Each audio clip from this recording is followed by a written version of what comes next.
Hi, what's up, guys? Jeff Kamke here with Wealth Energetics. I am back with Matt Teuschel from Millennial Wealth Creator. We're going to do some more content. Glad you're with me today, Matt. Always a pleasure, buddy. Glad to be here. Absolutely. Love doing content together. Today, we're going to talk about some of the things that we come across when we're working with clients, just some of the typical stuff that we see clients are dealing with or clients are thinking a certain way that, can be kind of an issue with what we're trying to accomplish with wealth strategies where, just things that get in their way as a client, things that just aren't working good. Some of the common maybe money beliefs, some of the things that clients are always doing with their money that doesn't quite add up, doesn't quite make a whole lot of sense when you're looking at it from a different perspective, but it's the things that we're trained to do and we don't question those things. So we're going to dive into some of those top things that we see when we're working with clients. So I'll let you go first, Matt. I know we were talking before we went live. You got some good stuff to bring up. I'm going to bring up a few good points here. So I'll turn it over to you. What are some of the things that you Sure. see, in I your think, experience? yeah, one of the biggest things I notice, and maybe I notice it's one of the biggest things I notice because I can relate to it so much. It was a part of my journey when I started going down the path of learning about infinite banking, whole life insurance, and just, good places to put my money to work that were outside of the conventional system, I guess, and conventional things that were taught. It's getting over the conditioning that we have been that's just been kind of forced upon us throughout most of our life. And a lot of the things, just when I look back on it, I reflect and I look at where I'm at now, what I'm doing with, my finances and how I'm building wealth versus what I was taught is just like the complete opposite of what I was taught. And what we're normally taught is to just kind of play it safe. And when I say that, I'm not judging it. I don't think it's necessarily a bad thing. Like there are some strategies where, for some people, playing it safe is going to be best for them. And that's totally fine. It's kind of like, in my opinion, I think starting a business, a side hustle, starting a YouTube channel, some type of content channel, just sharing your journey.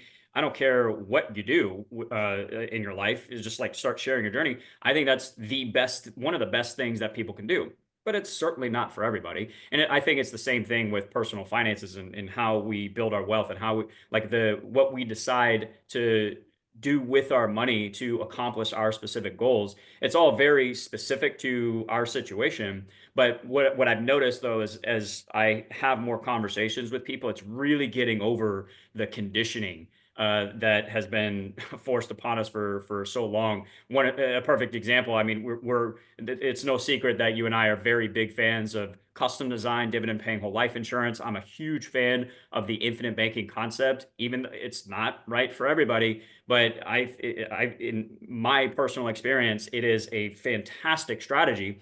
But in order to actually implement it correctly and even determine if it's something that's good for you, there's a lot of mental, like financial paradigm shifts that you have to have mentally in order for something like infinite banking to even really make sense. And something like infinite banking and using custom designed dividend paying whole life insurance, it goes against so much of what we're taught, right? That even though it could potentially be a really powerful strategy for somebody, whole life insurance being a really powerful asset in their lives, if you can't get past the conditioning and have those paradigm shifts about just thinking about different places, a different way to store capital, for example, a different way to save money, a different way to build an emergency fund, right? Things like that. If you can't get past that conditioning and start asking those questions and really doing that research, then you're kind of stuck in that paradigm that we're taught throughout our entire lives about save money in the bank, max out your 401k, rely on the stock market to build your wealth. Maybe you'll be wealthy in 30, 40 years.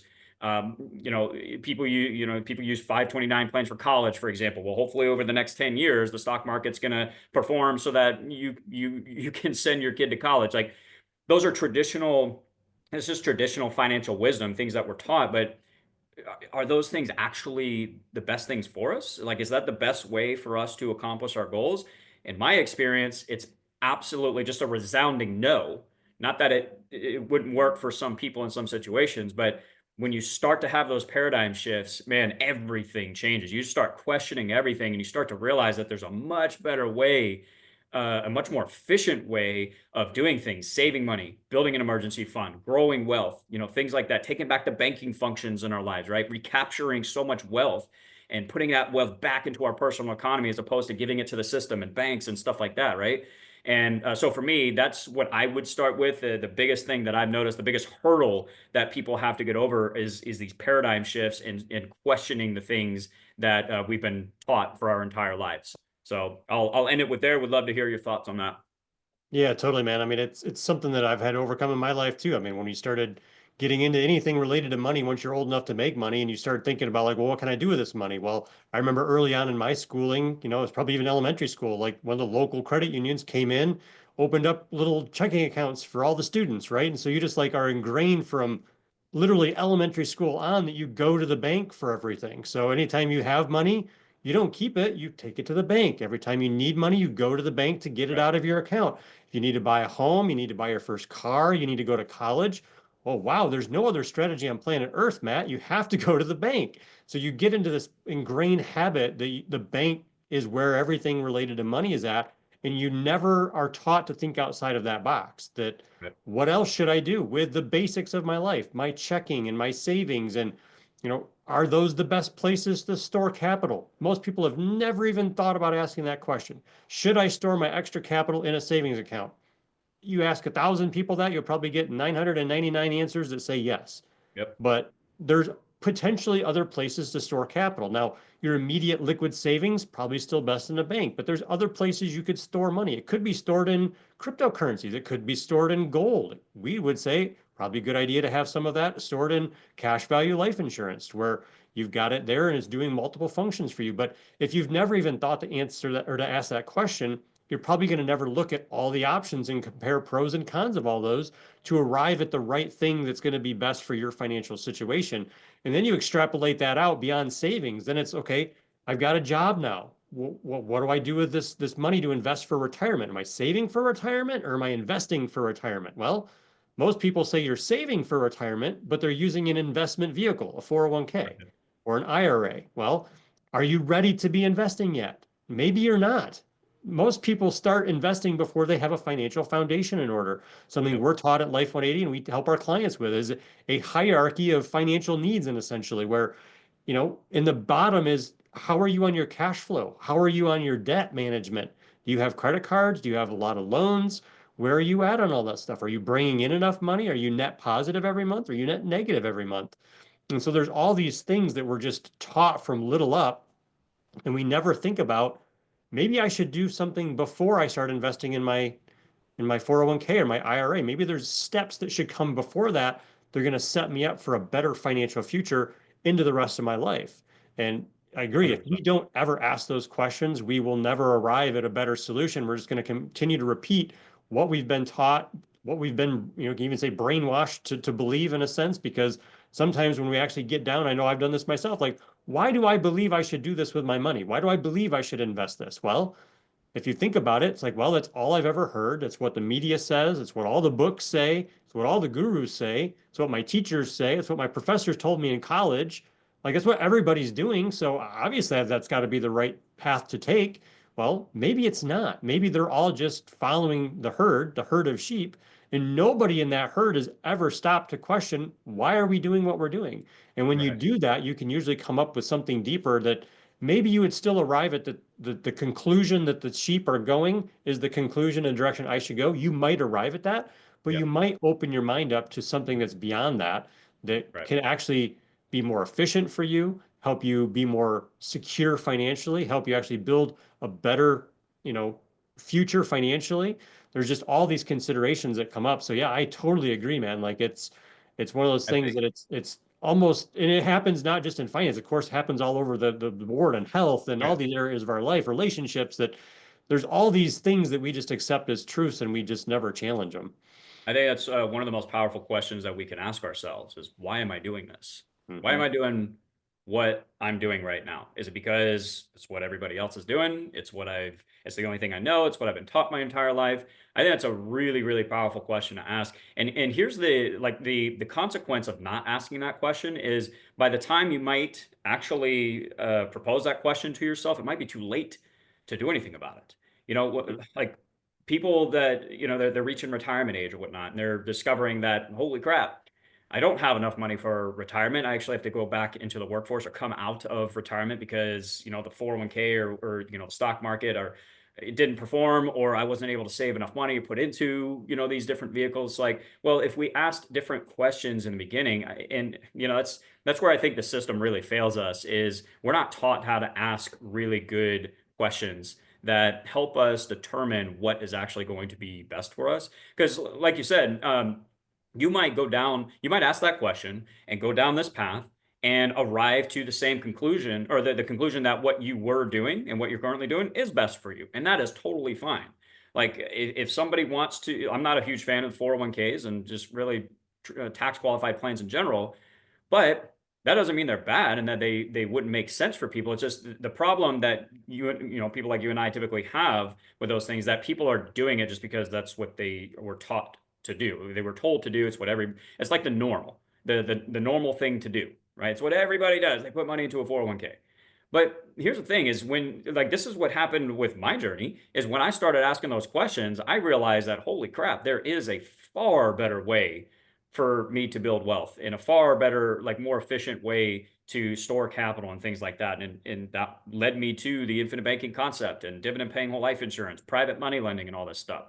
I would have never thought about doing that kind of stuff if I didn't ask those questions. Why am I doing this? Or is there a better way to build wealth? And, like, just just start questioning things, guys, because if you don't, and you do it too late, you might not be able to rectify the situation. You might end up at 60, 70 years old and realize, holy crap, I probably should have done things a little bit differently. But now you don't have a lot of time to make up for the lost opportunity there. So yeah, I want to point out, I mean, I think that's a great question to ask, and it should be at the core of the decisions that we continue to make. Is, what, just let me take a step back. Why am I doing this? And is this the best thing for me right now? So yeah, those are my thoughts on that. Good stuff. Yeah, it makes me think, like, I thinking back on my journey a little bit more too. Like, I knew for me, when I got out of high school, I had like a friend of my dad's or somebody that was trying to pitch me a Roth 401k or a Roth IRA, maybe it's a Roth IRA, and was just selling me all these benefits. And it was just kind of like, nah, like, thanks for sharing, but just doesn't seem to, hit the spot with me. It just seemed kind of odd and kind of off. And I've had that with a lot of different things down through the years. And it wasn't until 2018, my first time I was at a conference learning about the infinite banking concept, that I was like, I knew something like this existed. Like, I just knew intuitively that had to be something better out there than all the traditional stuff. And I think the last time you and I did some content, I had shared my journey in health. Like, I had had acne really bad all through middle school, high school. And it wasn't until I got out of high school and was on my second failed round of Accutane that it's like, you know what, maybe there's something better out there for me. And I went through this exact process we're talking about with money, but I did it with health. And I came upon this whole new world that I didn't even know existed, of understanding at a deeper level how my body was functioning, why acne was there. It was because my liver wasn't cleansing everything efficiently enough. So the skin was like the backup organ. So I needed to clean up my diet. I did some herbal cleanses, and literally in like 2 weeks, all of the acne was gone. And that was like this profound thing for me of like, oh my gosh, there's different solutions out there. And so then when I heard infinite banking for the first time, it was like, this is just like what I found in health. Like, I knew it. I knew there was something else out there that was different, completely, like, you couldn't even like dream this up if you're just to try to come up and think about it. You have to be like educated by someone else for the light bulb to go on. Like, you couldn't dream of like, oh, I bet it's whole life. And I bet if you put extra money into a whole life policy, it would accomplish all these wonderful things. Like, you wouldn't ever go there logically.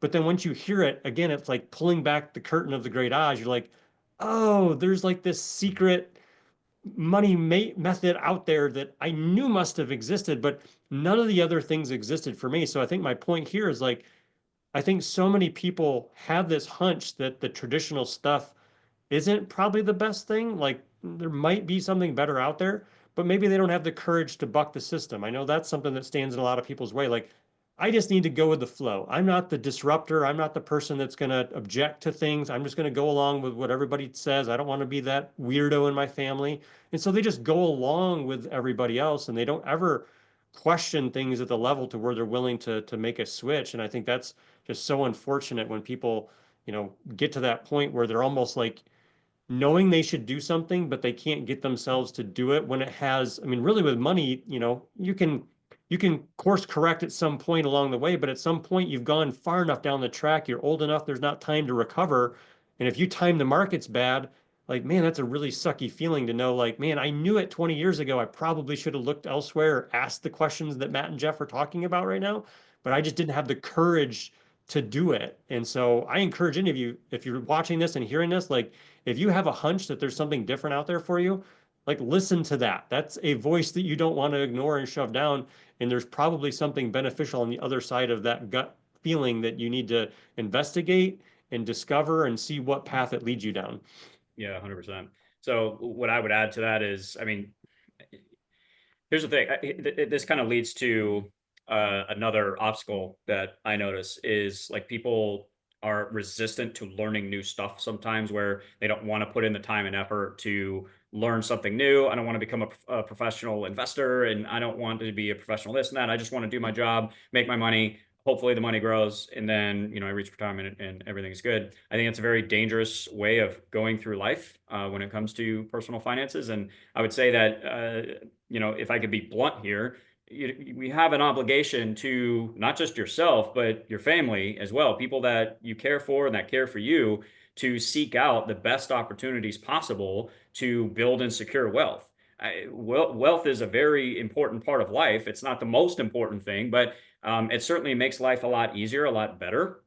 So when you have a good system in place that's in alignment with you and that has proven to work time and time and time again, as opposed to just being so fixated on rate of return and stock market volatility and I'm getting these tax deductions and stuff. Well, you're not actually saving money on taxes. You're just kicking the can down the road. You're compounding your tax problem, which, maybe for some people that makes sense. It doesn't make sense to me.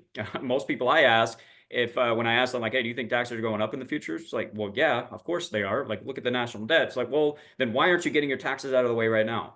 I don't understand, right? So there's just like a lot of the times there's just this misalignment. And if we just took a little bit of time to educate ourselves, like, guys, it's not really complicated stuff. Like anything new that we start to pursue, then there's going to be some discomfort. There's a learning curve and stuff like that. But it's not really hard to grasp this kind of stuff, and it can pay, for lack of better terms here, pun intended, dividends for life, literally.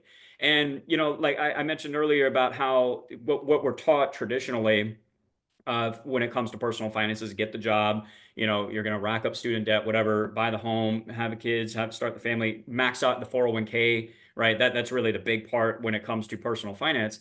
And we oftentimes will consider that to be playing it safe.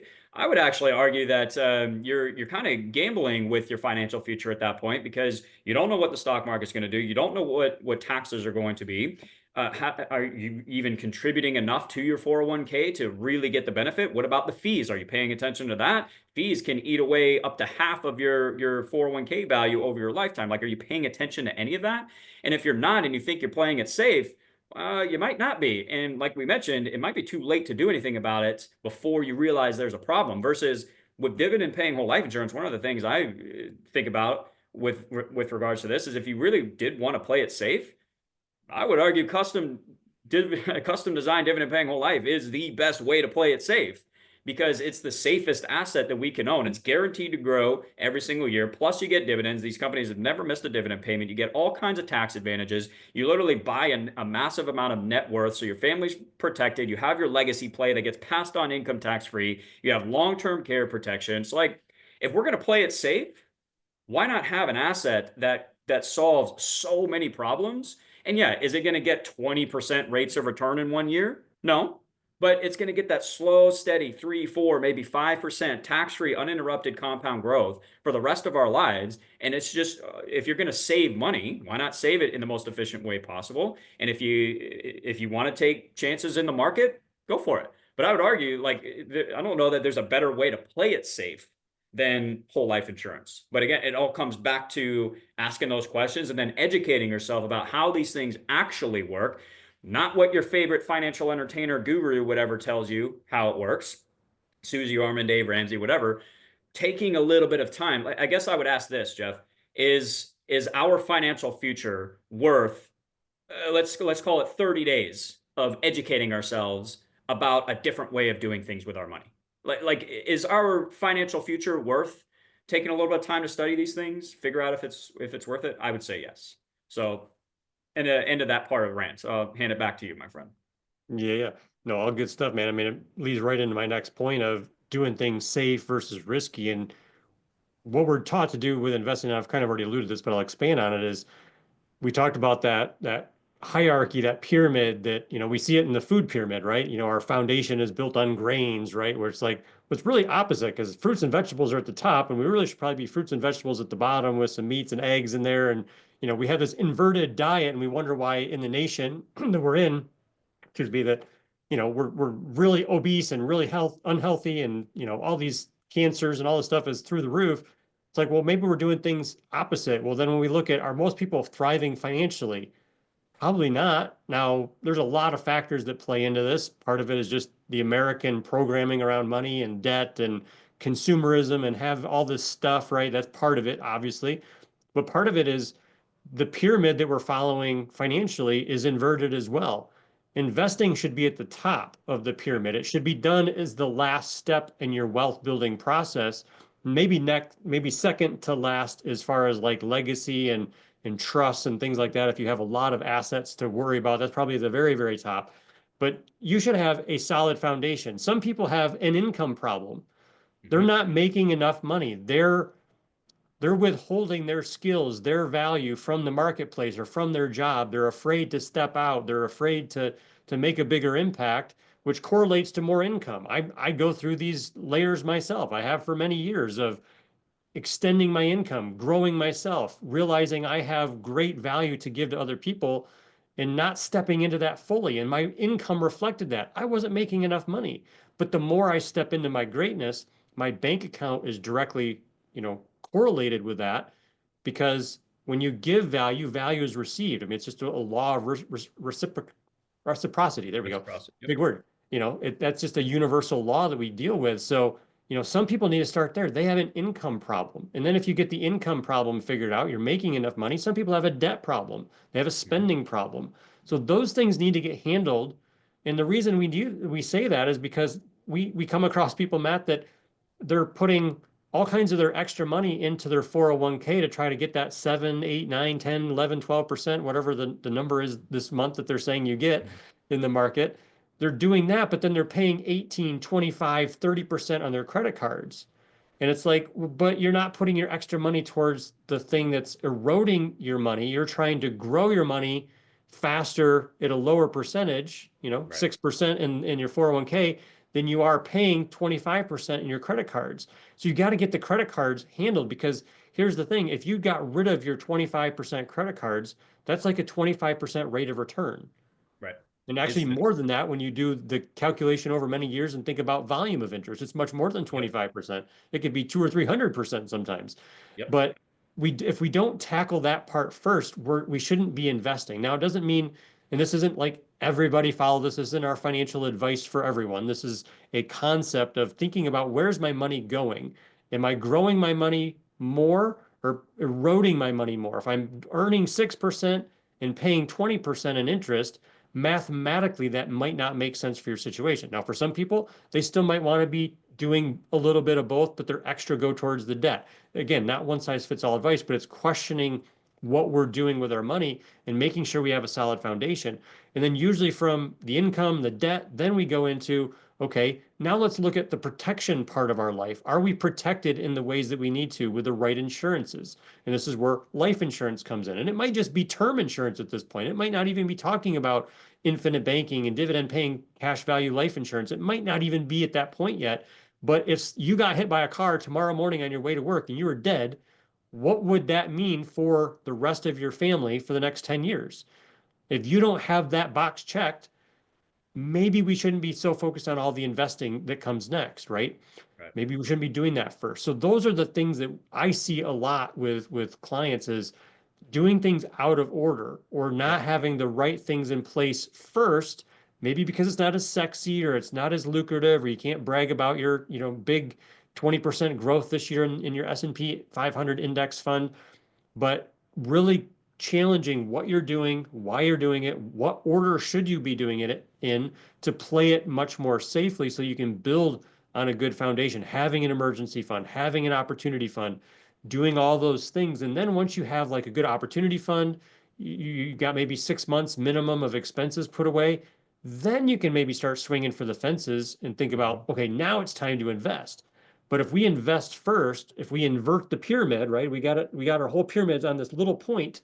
It doesn't take a whole lot for that pyramid to tip over and everything to fall apart. Now, the tipping over could be you lose your job.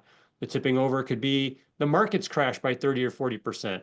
There's a lot of things that can happen that can really disrupt the stability of our financial life. And if we're waiting on that nest egg or praying on that nest egg to be there in retirement, and that's when the markets drop 30, 40%, and we're still supported on an inverted pyramid because we've put all of our eggs into the investment bucket, and something happens, that can really mean a devastating retirement. There's a lot of people that have to go be a greeter at Walmart again because they didn't have good education and a good financial structure. So I'll leave it open for some comments back on that, but that's one of the things that I see, so often.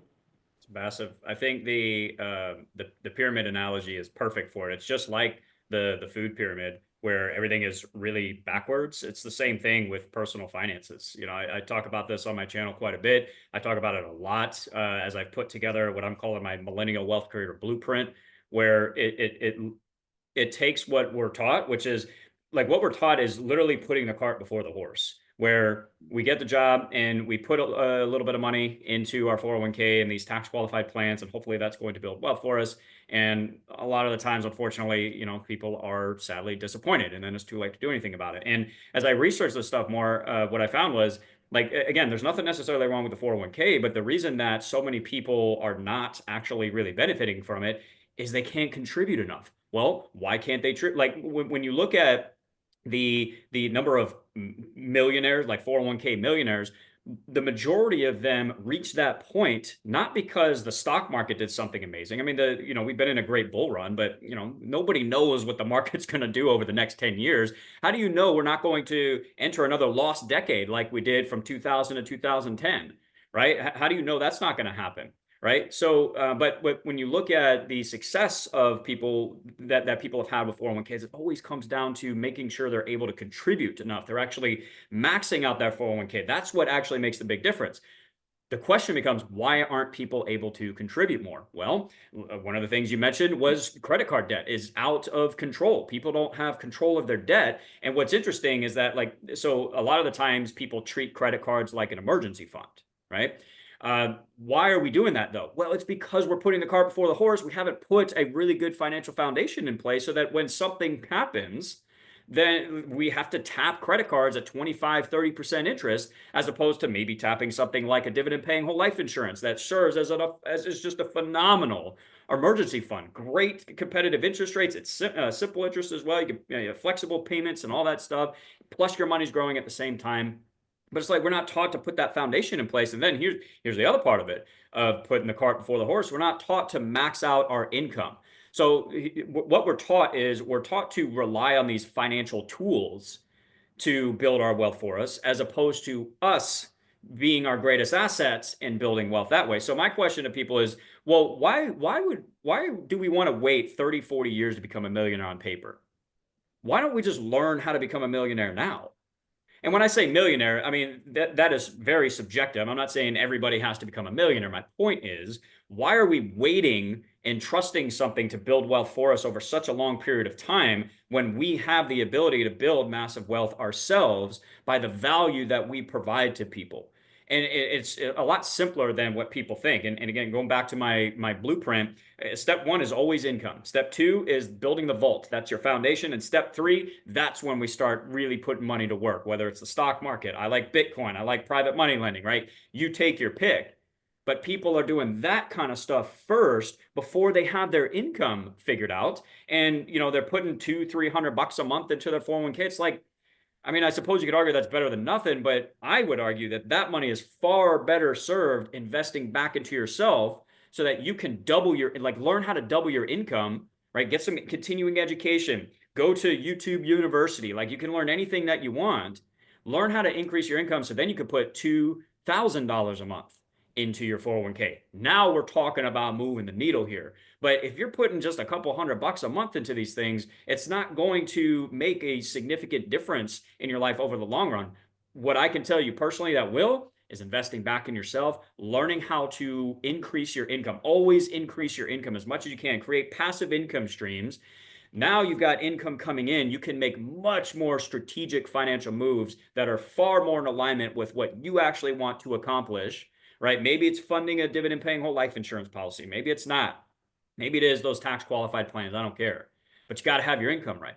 Because if you don't have your income right, how are you able to put enough money into these things? And then if you lose that income, you don't have a good solid financial foundation. Now you have to tap into these various different things that you were investing into for the long run. Now you're interrupting the growth. The pyramid collapses at that point, right? We need to flip the script here. All right. No more putting the cart before the horse. Focus on the income. What can I do to make as much money as I possibly can with what I am really good at? Okay. Next step. All right. I've got money coming in. Where can I start to put this to create a foundation? Not take a massive amount of risk with it. Build the foundation first. It's going to get good, safe growth. I can tap into it as an emergency fund. It can serve as an opportunity fund as well. And then once I have my foundation in place, as my income continues to grow and continues to come in, now I can take more risk. Maybe I want to do Bitcoin, cryptocurrency, stock market, whatever, right? But it's just, man, I'll tell you, I sleep so much better at night doing it in that order because I got the income coming in, I have my foundation, I have my long-term investments, and I'm not worried about massive like economic crashes and all this stuff. It's like when you put that foundation in place, it feels like you're bulletproof almost. I mean, no one's really bulletproof financially, but you can weather the storm a lot better. You can make much better moves, right? So that's those are my thoughts on that. Anything you want to add? Yeah, man, those are all good thoughts. I think you summarized all that stuff pretty well, just putting the cart before the horse. It happens so often with people. I think some of the things that you were talking about, some of the stuff I was talking about last too, makes me think of another, obstacle that people have is on the protection side, when we're talking about we've got our income figured out, we've got the debt under control, let's make sure we're covered. I hear it so often. People have a term life insurance policy. Maybe it's part of a group plan from work, right? An employer term life policy that they've got, 100,000, 250,000 of death benefit, and they think that that's like enough coverage. Now, how do you know it's enough coverage? Have you ever done any math associated with it? How did you arrive at 250,000 as the right number for you? That's Right. another one that I see very often that's not calculated. It's not an educated decision on like, I know that I want, if I passed away tomorrow morning on my way to work, my family would receive this number because. Right. And what is that? What are all those factors? It's like, well, what is your income? Because I've talked to people, I've got a buddy of mine. He makes, I'm assuming, probably close to $250,000 a year just by himself because he's works at the hospital at a pretty good paying job, well north of 100 grand. I guarantee that. He's got a $250,000 death benefit. Now I'm like, well, wait a minute. What is that going to cover for you? Your house is worth probably double or triple what your life insurance policy is. So are you going to pay off your home? Like, if you passed away, do you want your home to be paid off for your wife and kids? Like, a lot of people would want that. Okay, well, what's the value of that? Let's factor that into the decision. How much money are you making? Okay, I make 100 grand a year. Okay, great. How many years do you want income to be replaced so your wife doesn't have to worry about income? Like if she doesn't already work outside the home, or if she does, she could quit because life's chaos now. You've got kids at home, maybe they're little. The wife is, totally distraught. Her husband was killed, tragically. Maybe she wouldn't want to work for a few years. Could you provide that? Okay, well, maybe you want 5 years of buffer. So that's $500,000 right there. Do you have any debt? That's a big one that people kind of gloss over. Like, okay, I got 100 grand of student loans, but I've got $100,000 life insurance policy. Like, well, that just covers the debt. That didn't even put you in the ground. Right. So it's like, what is the calculation into why you have the death benefit you do?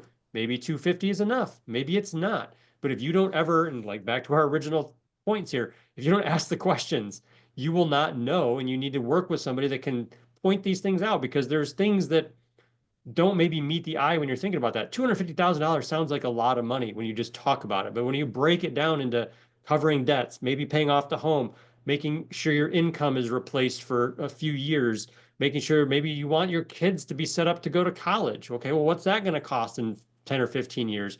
Factoring that in, a lot of times, Dave Ramsey says at the bare minimum, 10 to 12 times your annual income is what you want in a death benefit. So if you make 100 grand, you're wanting $1 million death benefit bare minimum. Now, there's other calculations that I think are much more accurate to go above and beyond that, that say 20, 25 times income when you're factoring all these different things in, so that you're setting your family up, the next generation up for, a good, solid, excuse me, financial life. And, that's just, excuse me, I ate corn chips before we came in. It's all good. That's just something that, doesn't get enough thought. It doesn't get dissected enough and analyzed deeply enough to really understand, why do I have this amount? What is it going to do for me? Is it going to meet the goals and objectives I have if the worst happens? I want my family to be, in the best spot possible.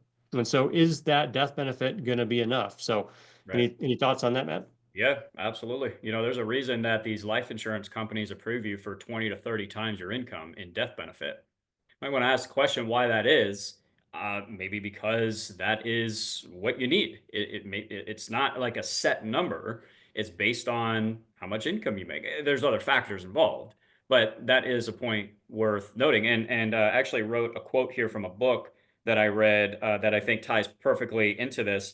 And he said, so this was the gentleman's name was Bob Shields, I think. He said, "I wish everyone could die once, just for a week, to see the problems they leave behind." Think about that, Ooh, that's powerful, right? man. Yeah, that one gave me chills a little bit the first time that I read it, and I think that's like if we could see the destruction that we leave in our wake, because when we pass, we don't. I mean, we're just gone, right?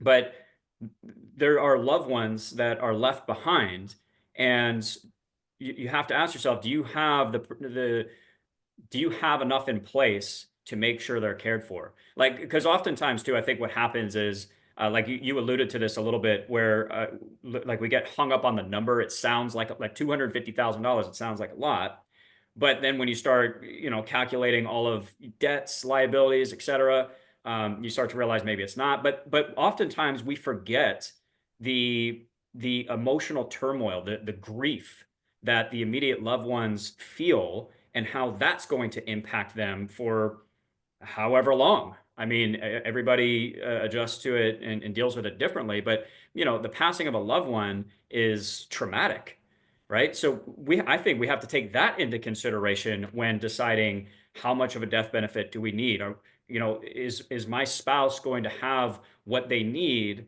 in order to move on with their life and be happy again, and not be stressed about bills getting paid, and what am I going to do with this, and what am I going to do with that, right?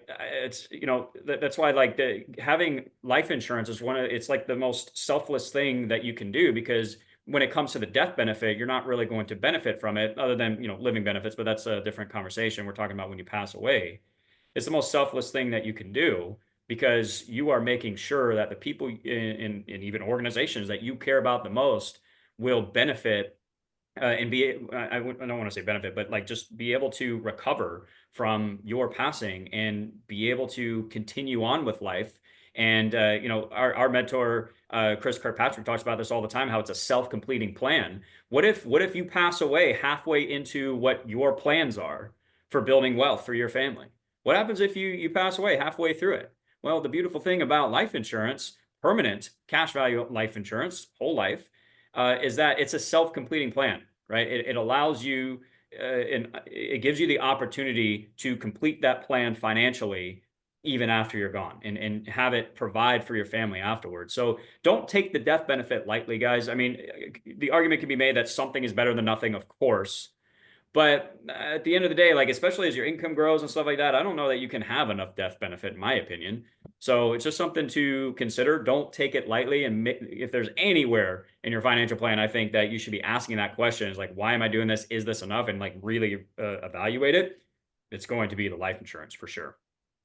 Yeah, totally agree, man. I mean, I think, one of the things that the life insurance companies will usually give is that, like, that 20 to 30 year uh, calculation of, if you make 100 grand and you're 40, or, maybe 35, and you've got another 30 years of estimated working years left based on, what most normal people would do, then you want that income to be replaced the whole time, not just for a couple years just to get you by, but like literally, if you're not able to earn income for your family for the rest of your potential working years, you want the death benefit to be there to replace all that so that you can have what would be all of your contributions to a 401k for the next 30 years and all Yep. that compounding interest. You want to account for the rest of your life being, taken off the table because you're not here. So it's not just getting your spouse by for a year or two and then she's got to figure it out or he's got to figure it out. It's literally taking care of, like, assuming I work the rest of my years, and that's just if you worked a static job with very marginal pay increases. What if you're an entrepreneur like us? That I bet, Matt, in 10 years from now, when we're doing a YouTube, we might not even be doing a YouTube uh, on Zoom. We might be in the Caribbean together, toasting each other on our successes because we just 10 extra income from a month before or a year before, That's the right? plan. We're gonna we're gonna be increasing our income in a rate that is hard to calculate and hard to predict. So that's where, like, okay, how do you know how much money I'm going to produce? It's probably going to be every year or every few years is going to be more than the year or few before that. So that's a hard number to calculate. But just knowing that I'm going to be working for the next, I'm going to be 39 in a couple weeks. Like, I'll be working for the next 25, 30 years, probably. I'd like to be retired in my 40s. So I don't have to work. I will always continue to work because I love serving people. I love what I'm doing. But if I knew that if something happened to me, all that potential money was given to my spouse at that moment and she was taken care of for the rest of her life. I know my kids' college education or apprenticeships or whatever path they go on, that those boxes are checked. Like, and I'm somewhat there. I mean, I've got a term policy that was taken out 6 months after we were married before I learned any of this stuff. I've got my, decently sized whole life policy. Both of those death benefits would at least get quite a ways down the road, at least probably 10 or 12 years down the road. That's Yep. good, but it's not enough. And I need to be, adding more insurances the more that I go along because I want that protection for my family. And I think you brought up a couple great points. If you guys have watched any of the content we've done or anything on my channel, about a year ago, my dad passed. And I can say from firsthand experience, not even directly a spouse, but just a father, like, I know that my income dipped in 2024 because I wasn't myself. I Yep. wasn't at max capacity. I was scattered. I was emotional. I was stuck and stunned and like all these different emotions that, about Christmas time was when I finally felt like I've turned a corner and it wasn't like everything I thought of or saw like made me cry. It was like, okay, I've kind of accepted what is. I've moved beyond that. So I can only imagine when it becomes spouse time and you've lived with that person for a number of decades and all of a sudden they're gone the next morning. Like, especially if it's tragic. It's one thing if you kind of know it's coming, they've had cancer for Right. 5 years or something, but if just all of a sudden, boom, car accident or something and they're gone, like the trauma of that. Yep. And you think, I'm just going to go back to work the next day or the next week or the next month. No, you are kidding yourself. And so Yeah. having not only the protection in place so that they don't have to worry about working, but they also have how much counseling are they going to need for the next Mhm. 5 or 10 years, maybe. Some people, it takes them a long time to get over this stuff. They need to go to counselors every single week to get over that. Well, how many thousands of dollars is counseling going to be if you factored that into the discussion? I mean, there's, like you said, there's so many little things that don't meet the eye. It's just, oh, it's just an income calculation, Matt. Nothing else to worry about. You'll be fine. You'll get over it. Like, no, this is real and it affects people massively. And so if you can be thinking about those things on the front end of like, if I had the opportunity to take care of, all the needs that are going to come up, not only financially, not only for my kids, but emotionally and spiritually and the processing of grief, like you mentioned.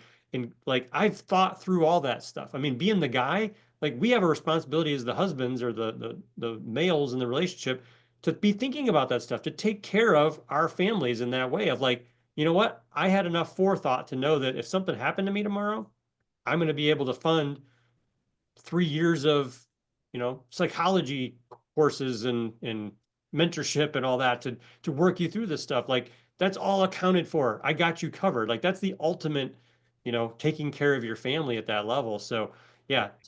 totally agree. I'll throw it back to you. If any other closing comments before we move on to the next thing, but Yeah, just to kind of bring it full circle there, with regards to, death benefit. I mean, we've talked, a lot about the the benefits of whole life insurance and how it serves as the foundation and not putting the cart before the horse and investing and all this stuff first. Like, when we're talking about the death benefit, what's great about when you put income first, you put your foundation in first, which whole life insurance, phenomenal financial foundation. And, I was talking earlier about how it serves as a great emergency fund, and you're going to get that steady, three to, depending on how you design it, but steady 3 to 4% growth is actually a safe way to build wealth over the long run. And then if you want to take more risk, you can. Right. So all those are great. But the other amazing benefit is that you get to do what we just discussed and have that self-completing plan that's going to provide for your family if something were to happen to you, tragically happen unexpectedly, and you pass away early. Like, that's what I love about whole life insurance is it encompasses all of those things. It's literally there for us for our entire life. It's whole life. It's for our whole life. We don't even have to pay into it for our whole life, but it's going to be there throughout every major stage of our lives. And God forbid something tragic happens, it's going to protect our families, our loved ones, and give them what they need to continue moving on. Sometimes I get a little emotional about it when I think about the death benefit. I think about how much death benefit that I have, and here's what's crazy: I don't even have kids, right? But I think about the relationship that I'm in, and we've talked about my lady and I. We've talked about how we want to get 10 to 15 acres at some point, and we call it just kind of having our own piece of paradise and things like that. We want to have horses and the chickens and just kind of away from the noise, and maybe still have a place on the beach or somewhere in the city that we go to, whatever. But that's our long-term goal. And I just when I actually think about it, I'm like, I actually sleep really good at night because I have this in place. But it's like that's a huge part of it is like I'm using my policies and it's accelerating the wealth building process, and it's great for infinite banking. But also, man, it feels really good knowing that if something were to happen to me, my lady would she would still be able to do everything that we've talked about doing, even if Mhm. I'm not here. Do you know how freaking powerful that is and just how good that feels? Oh my gosh, man. It takes so much stress. It just lifts so much weight off of your shoulders knowing that your family is protected and the plans that you have can still be fulfilled, and even if you're not here, and that your loved ones will be able to get the help that they need to move on and live that life that you always talked about, right? So that's how I would wrap up, like, the whole life insurance, the benefits and the death benefit and all that. It's just such a beautiful asset, man. It really is. Like, it gives us so much for, like, the same dollar solves so many problems, and it's a shame how ridiculed it is. And it's because it really is such an amazing asset, and people are just, we're taught again to put money in the markets, in tax qualified plans and all this stuff, and we miss out on this amazing asset. And it's frustrating, it's sad, but that's why we do these interviews and podcasts. That's why we have our channels to spread the word. So that's how I bring it full circle there. Yeah, yep, yeah. Beautifully said, because that brings me right into the next point that I was going to bring up, which is kind of one point that it captures two other thoughts is listening to the gurus. And we kind of alluded to this at the beginning of the conversation, but there's a lot of things. There's actually a book that David McKnight wrote, I think it came out in December, called The Guru Gap. And Yep. it talks about this specific thing that if, when we're listening to the wrong people, and we're trying to follow a guru's advice, and that guru's advice is really good until it's no longer good. Because I've had clients where they're at the stage of life, they're in retirement, they've done everything in the market, they've done everything by the book, they were just maybe not following the right book because now there's gaps in the plan. And that's the guru gap. They were listening to their guru, even their local guru, their local financial advisor, their fiduciary. They were listening to that guru, and that you don't need life insurance. You don't need long-term care insurance. And the reason for that, Matt, is because you've been investing so much money in the market so diligently for the last 30 years of your working career. You've got this massive pile of money. And good news, it's going to solve all of your problems. It will serve as your long-term care. It's going to serve as your income in retirement. It's going to serve as your death benefit. It's going to serve as your legacy play. It's the ultimate one size fits all. It's going to do everything you need. It's the most efficient way to do it. Right, right, right. And that is one of the biggest things that I see, because when you then get with a client that's at that stage of life where they're dependent upon income and they've been practicing accumulation for 40 years, and now all of a sudden they have to change their habits and their thinking and their emotions to, wait a minute, I want to keep putting more money away. I don't want to touch my money because that's what I've been doing for 40 years. And now it's like, no, we need to turn on the faucet. We've Hmm. been filling the sink, we've been filling the bathtub. Now it's time to turn on the faucet. You need cash flow. We're going to produce cash flow. You get to actually enjoy your life now. And they're like, no, no, no, I can't do that. And that's a big problem. Both of those are that we're relying on the market to solve all of our problems, but leaving gaps in our plan. And then we're not practicing what we need in retirement until we get to retirement. I mean, if you talk about any sport, golf, they're practicing the putts, they're practicing the drives. You talk about basketball, they're practicing free throws, they're doing that stuff. I mean, even the greats, Michael Jordan, Kobe Bryant, they'd shoot 1,000 free throws every day at practice. Like they're doing the thing that they're going to be doing all the time, but not in retirement, Matt. That's the only exception on planet Earth. You don't have to practice it. You can wait until you get into the game and then figure out how to swing the bat. It Right. doesn't make any sense, but that's what the gurus tell us we can do. Is you spend all of your life scrimping and sacrificing and delaying, put your money away, and then when it comes to retirement, we're going to give you the most inefficient vehicle for cash flow to give you your cash flow. But don't worry, because that most inefficient vehicle is also going to double as your long-term care. It's going to double as your death benefit, your legacy play, but it's all going to work out fine. Don't worry about a thing. And that is a major problem, because there's gaps in that plan that annuities, that whole life insurance can fill and make your investments much more efficient. Sometimes upwards of almost double the efficiency out of your investments when you have the tools that the guru is telling you you should not have, because they're a scam and they're just making an agent like us super wealthy with all their outrageous fees and commissions. So all that stuff is so far from the truth. And that's where you have to, as we always say, ask the questions, do your research, because there's a lot of things with a traditional way of thinking about money that just don't add up. Yeah, 100%. Well said. A couple things on that, particularly like regarding the gurus and stuff. Like, obviously, like when I think of Dave Ramsey, for example, he provides really good information when it comes to getting your life back on track. I would still do things a little bit differently, but he certainly provides a really good place to get started, getting your finances in order. But when it comes to investment advice, he's awful, in my opinion. And some of the things he says is just egregious. I don't even know how some of it's legal. There's 12% every year on mutual funds, so you can withdraw 8% from your portfolio. You ask any financial advisor that, like, hey, I heard that I'm going to make 12% and I could take out 8. They're going to look at you like you're freaking crazy, right? That's just not based on reality. But it comes back to asking questions. See, there's nothing wrong. Like we need, I don't like really calling them gurus, like mentors and people that we learn from that know more than us, right?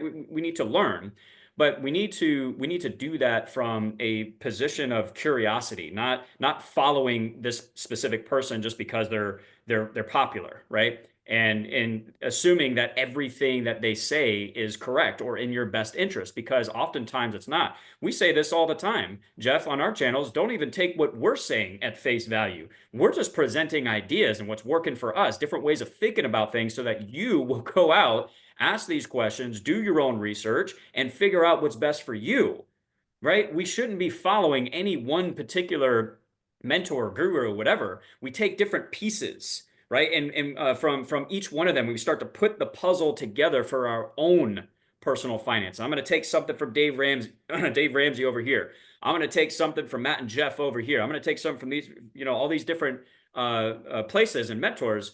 And that's when you really start to come up with a plan that works for you. That's why like what I do in my life right now with my finances, it's like it's perfect for me. But I took so many different things from so many people and customized and created my own plan, as opposed to just following one person and doing everything that they say. And like Dave Ramsey is a perfect example of this, because he hates whole life insurance. I don't know his stance on annuities. I'm pretty sure he's opposed to annuities. Is that correct, Jeff? I'm I'm pretty pretty sure, sure he's yeah. I think opposed to it's the that same too. story, all the fees and all that. Well, right. That, and which is not true. If you're talking about variable annuities, then that's where the fees are. But a lot of annuities don't have some of them have no fees at all, right? And like when you hear that, and he probably wouldn't be for annuities because he truly believes for some reason that you're going to get 12% every year in the market and you could take out 8. So why would you use an annuity? But the problem is with that is that whole life insurance and annuities are phenomenal for retirement. And here's the argument is that, like a 401k, you were talking about this earlier, is people are taught the accumulation part of the game, right? 401k is a good accumulation vehicle. You have the tax, arguably the tax advantages is what we'll call it for now, right? Because you have your deductions when you put them in. All right, you have exposure to the market, which, historically speaking, if you put money in and you don't touch it over 30 years, you should be okay.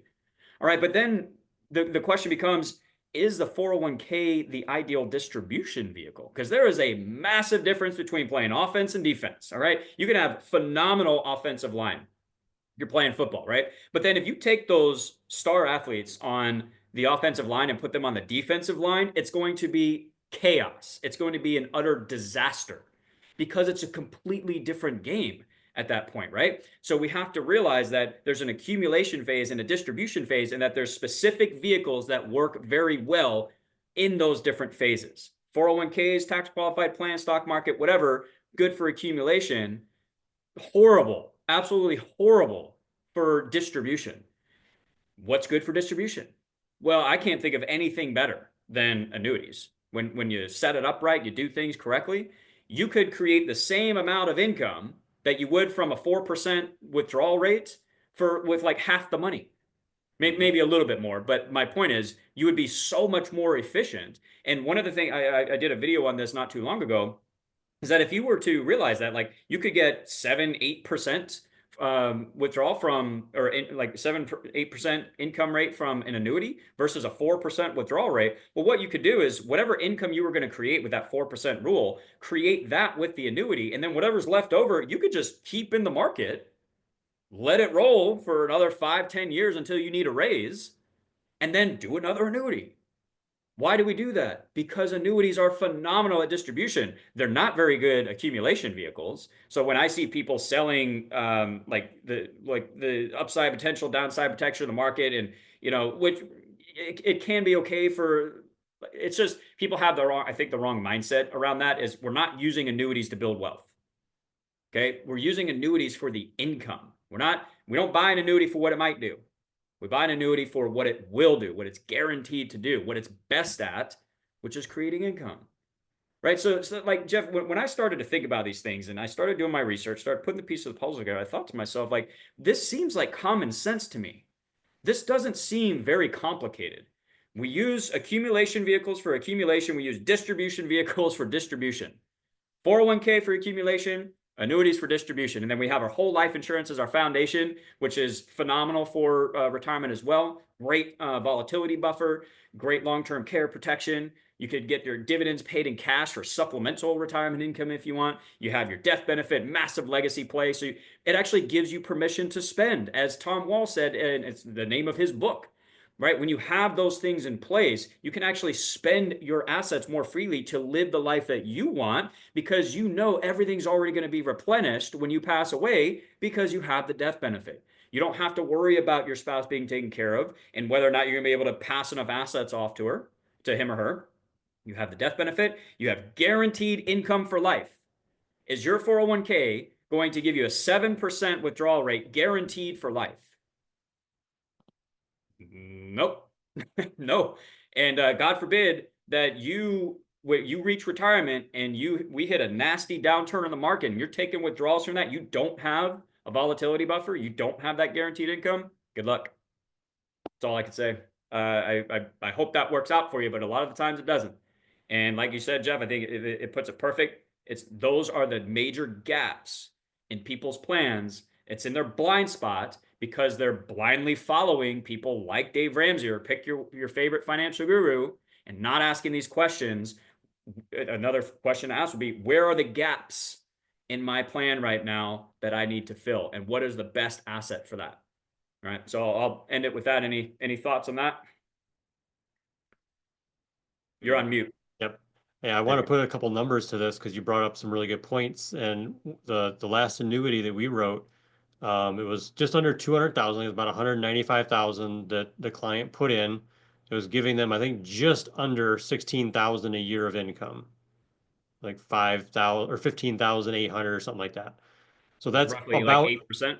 that's 8%. 8%. Yeah. So to get 16,000 out of your investment account, you do 16,000 divided by 4%. That's $400,000 to give you the safe withdrawal rate, which we talked about in other videos. But that is when you do actuarial um, science and you do, I'm blanking on the word. What's the word I'm looking for Monte Carlo simulations? When you do Monte Carlo simulations on taking various market ups and downs and running maybe hundreds of different scenarios or thousands of scenarios, what percentage chance do I have of not running out of money? So the 4% rule is there because in most Monte Carlo situations, you have a 95% or greater chance of not running out of money. You know you're going to be good if you pull 4% every single year during the down years or in the up years, you should be able to make it through a 30-year retirement.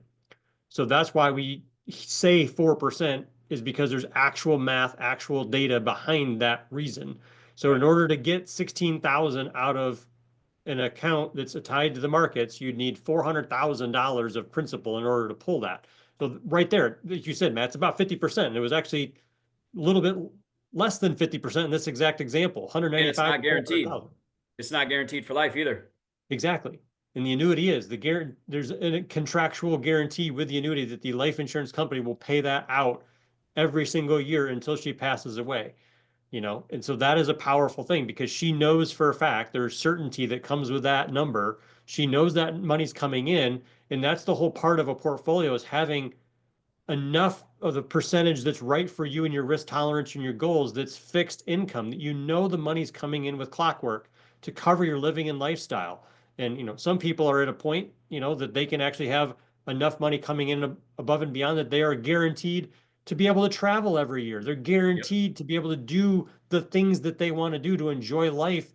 Maybe they're guaranteed to drive a Mustang convertible because they've always wanted to. Like they're guaranteed to do it because the cash flow is coming in literally every single month or every single year, however you have it set up, to do what you want it to do. And there's no other, it's just like in the olden days, it was the pension. It was the greatest thing on Mhm. planet Earth. And there's really not that too much that exists in our day and age now.